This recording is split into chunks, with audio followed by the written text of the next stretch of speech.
ब्रह्मा वेदपति जमर्पितृपति चंद्रस्तारापति शुक्र द्वैतपति गुरुक्षुरपति रुद्र पशुनापति विष्णु यज्ञपति हविर्हुतपति स्कंद च सेनापति सर्वे ते मुनय सुमेरु सहित कुर्वन्तु ते मंगलम। वेदपति ब्रह्मा, पितृपति जम, तारापति चंद्र, दैत्यपति शुक्र, देवता मानकर पति बृहस्पति, रुद्र शिव, रुद्र पशुरांगपति, विष्णु ब्रह्मा, विष्णु महेश्वर, जम, शुक्र, बृहस्पति, जगन्नाथ बलभद्र सुभद्रा जो माने आज आष्ट संवादर दैनिक राशिफल कार्यक्रमटी शुणुंट देखुंट से आज दिनटी सुख समृद्धि मानसिक पारिवारिक शांति एवं आत्मसंतोषर दिन हो यह ही जगन्नाथ पाखे कामना करी आरंभ करुचु आज आमर दैनिक राशिफल कार्यक्रम। जय जगन्नाथ। जुलाई मास 30 तारिख कर्कट 15 दिन श्रावण मास कृष्ण पक्ष दशमी मंगलवार। दशमी अपराह्न 4:45 पर्यंत रहा एकादशी तिथि भोग हो। आज राशि नक्षत्र कृत्तिका वृष। कृत्तिका नक्षत्र सकाल 10:23 पर्यंत रे और रोहिणी नक्षत्र भोग हे। वृषचंद्र अहोरात्र 60 दंड भोग हो। दशमी तिथि कलम्बी शाग खाइबा मना, खाइले गोवध समपाप। ये थिला आज पंजिका। वर्तमान जानिनबा 12टी राशि दैनिक राशिफल केमी कटिबा आज 12टी राशि मानकर दिवस बा दिनटी। प्रथम राशि मेष राशि। मेष राशि द्वितीय चंद्र कृष्ण पक्ष एवं रवि चंद्र उभय नक्षत्र भोग होतिबारु विशेष किसी अन्य समस्त कर्म किसी शुभ फल मिले द्वितीय चंद्र जो धन क्षति मानसिक अस्थिरता परिवार में मनोमालिन्यम एवं शारीरिक पीड़ा भोगे। अन्य ठारू आनिथिबा धन फेरबारे असमर्थ हेबे एवं अन्य को देइथिबा धन पाइबारे विफल हेबे। धन को नहीं विवाद एवं माली मकदमारे पड़ पारती। वाणिज्य व्यवसाय और परिवहन में आय तुलन में बद खर्च अधिक हेब। कर्म विफलता एवं समस्त कर्म कंटक सदृश मन हेब। जो मानकर अश्विनी मेष और कृत्तिका मेष से माने सतर्कता अवलंबन करेंगे। शुभ रंग सिल्भर, संख्या 3, आराधना प्रभु श्री जगन्नाथ।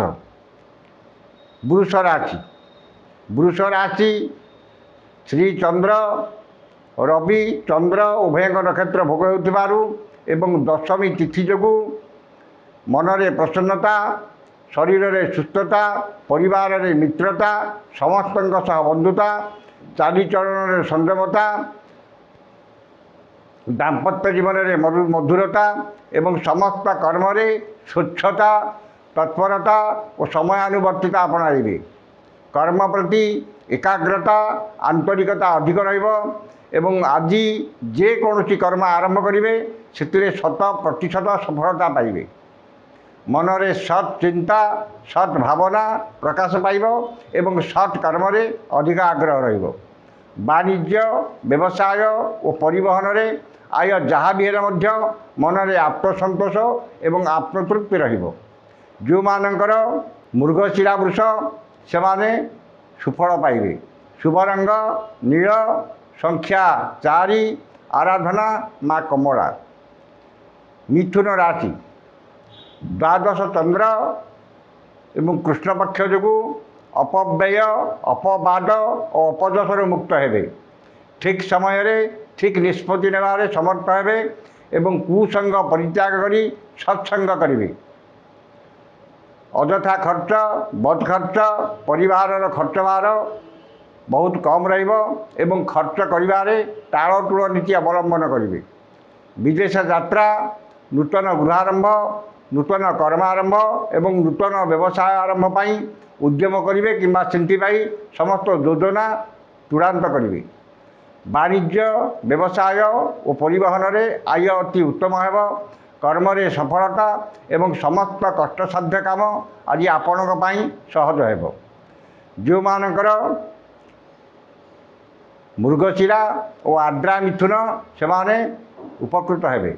शुभ रंग मेरून, संख्या 4, आराधना माँ छिन्नमस्ता।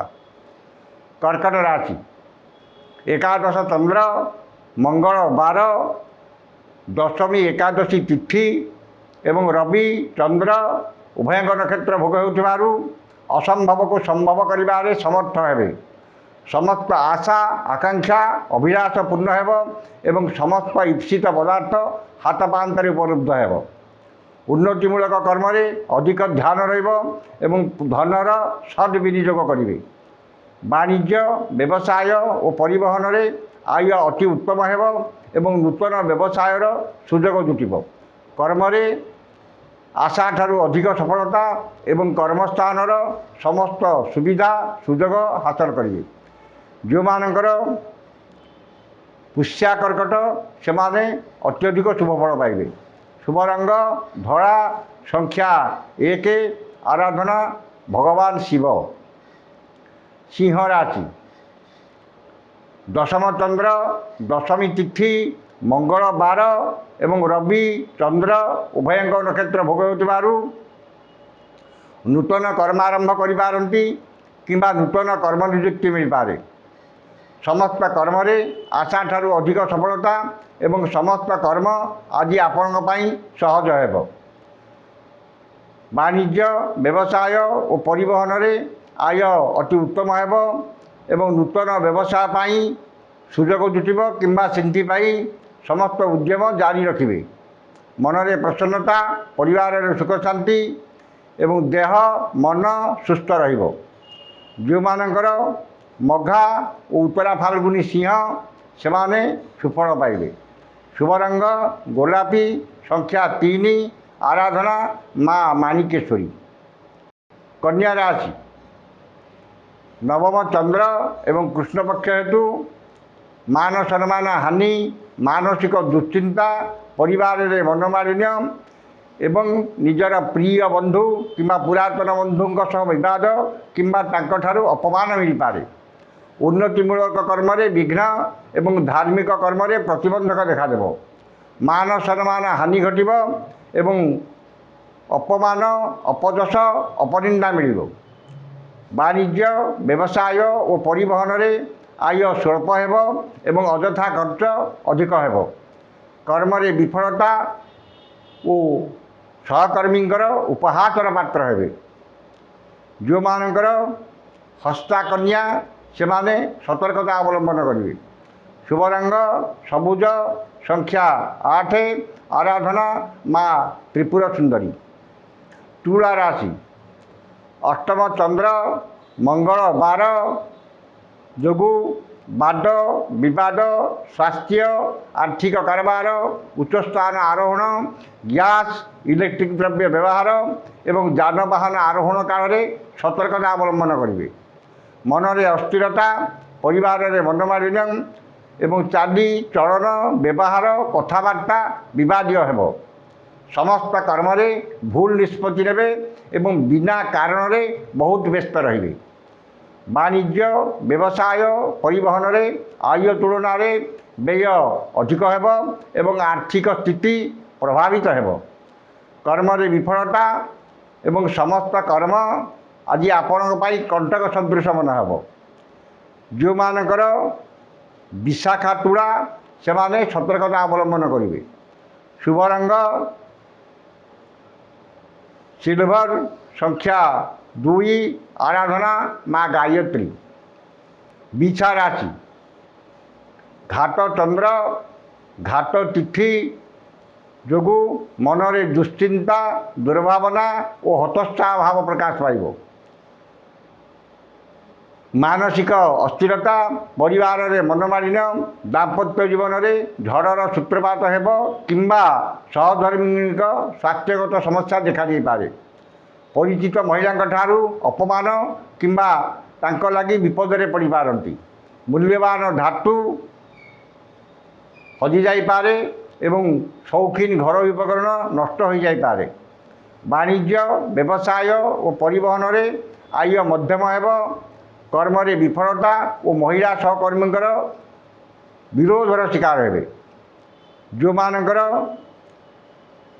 ବିଶାଖା ବିଚ୍ଛା ସେମାନେ ସତର୍କତା ଅବଲମ୍ବନ କରିବେ।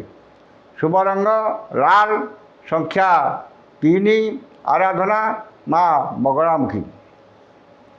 ଧନୁ ରାଶି, ଷଷ୍ଠ ଚନ୍ଦ୍ର, ଦଶମୀ ଏକାଦଶୀ ତିଥି, ମଙ୍ଗଳ ବାର ଏବଂ ରବି ଚନ୍ଦ୍ର ଉଭୟଙ୍କ ନକ୍ଷତ୍ର ଭୋଗ ହେଉଥିବାରୁ ମନରେ ପ୍ରସନ୍ନତା, ଶରୀରରେ ସୁସ୍ଥତା, ଦାମ୍ପତ୍ୟ ଜୀବନରେ ମଧୁରତା, ପରିବାରରେ ମିତ୍ରତା, ସମସ୍ତଙ୍କ ସହ ବନ୍ଧୁତା, ଚାଲିଚଳନରେ ସଂଯମତା, ବଚନରେ ମଧୁରତା ଏବଂ ସମସ୍ତ କର୍ମରେ ସ୍ୱଚ୍ଛତା ଓ ସମୟାନୁବର୍ତ୍ତିତା ଆପଣାଇବେ। ରୋଗ, ଋଣ, ଦୁଃଖ, ଶୋକ, କ୍ଲେଶ ଏବଂ ଅବସାଦରୁ ସାମୟିକ ମୁକ୍ତି ମିଳିବ ଏବଂ ଆପଣଙ୍କ ବକ୍ତବ୍ୟରେ ସମ୍ମୋହନର ଶକ୍ତି ରହିବ। ବାଣିଜ୍ୟ, ବ୍ୟବସାୟ ଓ ପରିବହନରେ ଆୟ ଅତି ଉତ୍ତମ ହେବ ଏବଂ କର୍ମରେ ସଫଳତା, ସମ୍ମାନ ଓ କର୍ମସ୍ଥାନର ସମସ୍ତ ବାଧା, ବିଘ୍ନ ଓ ପ୍ରତିବନ୍ଧକ ଦୂର ହେବ। ଯେଉଁମାନଙ୍କର ମୂଳା ଓ ଉତ୍ତରାଷାଢ଼ା ଧନୁ ସେମାନେ ସୁଫଳ ପାଇବେ। ଶୁଭ ରଙ୍ଗ ହଳଦିଆ, ସଂଖ୍ୟା 2, ଆରାଧନା ଜଗଜ୍ଜନନୀ ମା ତାରା।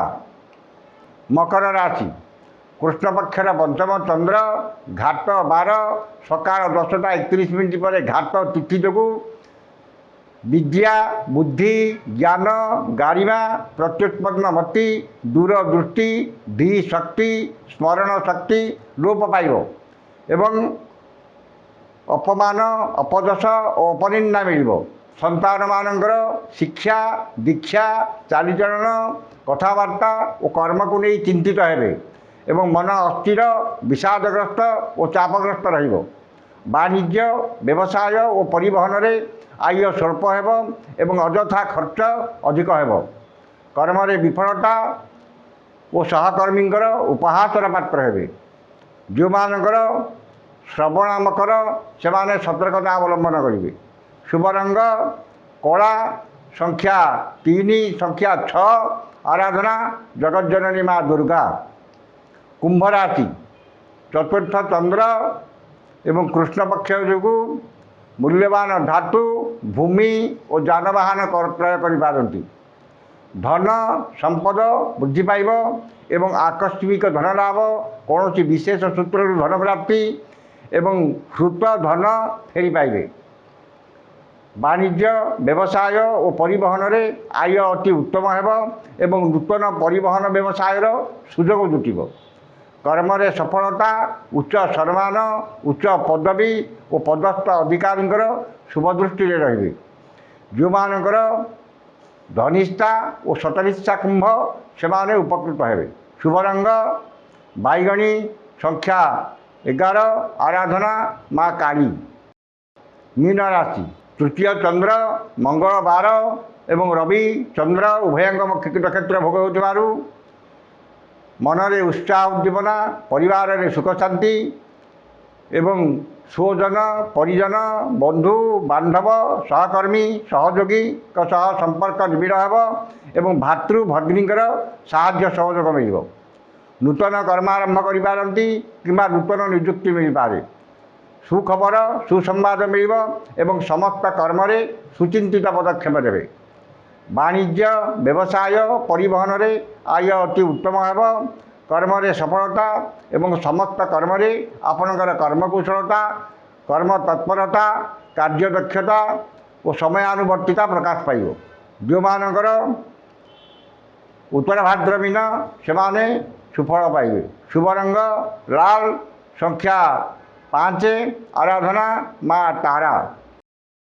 ଏ ଥିଲା ଆଜିର 12ଟି ରାଶିର ଦୈନିକ ରାଶିଫଳ। ସମସ୍ତ ରାଶିର ବ୍ୟକ୍ତିମାନେ ଯେଉଁମାନଙ୍କର ଆଜି ଅଶୁଭ ଫଳ ପାଇବାର ଅଛି ଏବଂ ଯେଉଁମାନେ ଶୁଭ ଫଳ ପାଇବେ, ଅଶୁଭ ପାଇବା ଲୋକମାନେ ବ୍ୟକ୍ତିମାନେ ଶୁଭ ଫଳ ପାଇବା ପାଇଁ ଏବଂ ଯେଉଁମାନେ ଶୁଭ ଫଳ ପାଇବେ ସେମାନେ ଆଉ କିଛି ଅଧିକ ଶୁଭ ଫଳ ପାଇବା ପାଇଁ ଏ ଯେଉଁ ମନ୍ତ୍ରଟି ଆମେ କହୁଛୁ ସେ ମନ୍ତ୍ରଟିକି ଋଷ୍ୟାଦି କରିକି ପାଠ କରନ୍ତୁ। ଯେଉଁମାନେ ଅଶୁଭ ଫଳ ପାଇବା କଥା ସେମାନେ ଅଶୁଭ ଫଳ ପାଇବେ ନାହିଁ, ଅଶୁଭତ୍ଵ ଦୂର ହୋଇ ଶୁଭ ଫଳ ପାଇବେ ଏବଂ ଯେଉଁମାନେ ଶୁଭ ଫଳ ପାଇବା କଥା ସେମାନେ ଆଉ କିଛି ଅଧିକ ଶୁଭ ଫଳ ପାଇବେ। ମନ୍ତ୍ରଟି ହେଲା ମଙ୍ଗଶ୍ରୀ ମଙ୍ଗଳ ମହାମନ୍ତ୍ରସ୍ୟ ବିରୂପାକ୍ଷ ଋଷି ଅନୁଷ୍ଠୁପ ଛନ୍ଦ ଅଦ୍ୟ ଦିବସ ଦିବସାଧିପତି ମଙ୍ଗଳ ଦେବତା ସୁପ୍ରୀତये ମଙ୍ଗଳ ଦେବତା ମନ୍ତ୍ର 178 ସଂଖ୍ୟକ ମନ୍ତ୍ର ଜପେ ବିନିଯୋଗ। ଏଠିକି ଥରେ ପଢ଼ିବେ। ମନ୍ତ୍ରଟି ହେଲା ଓଁ ଶ୍ରୀଂ ମଙ୍ଗଳାୟ ନମଃ। ଏ ମନ୍ତ୍ରକୁ ସକାଳେ 108 ଏବଂ ସନ୍ଧ୍ୟାରେ 108 ପାଠ କରନ୍ତୁ। ଦେଖିବେ ଆପଣଙ୍କ ଦିନଟି ମଙ୍ଗଳମୟ ଏବଂ ଶୁଭମୟ ହେବ। ଆଜି ତ ସମୟ ସରିଯାଇଛି, ଆସନ୍ତାକାଲି ଦେଖା ହେବ ଠିକ୍ ଏହି ସମୟରେ। ବିଦାୟ ଦିଅନ୍ତୁ। ଜୟ ଜଗନ୍ନାଥ।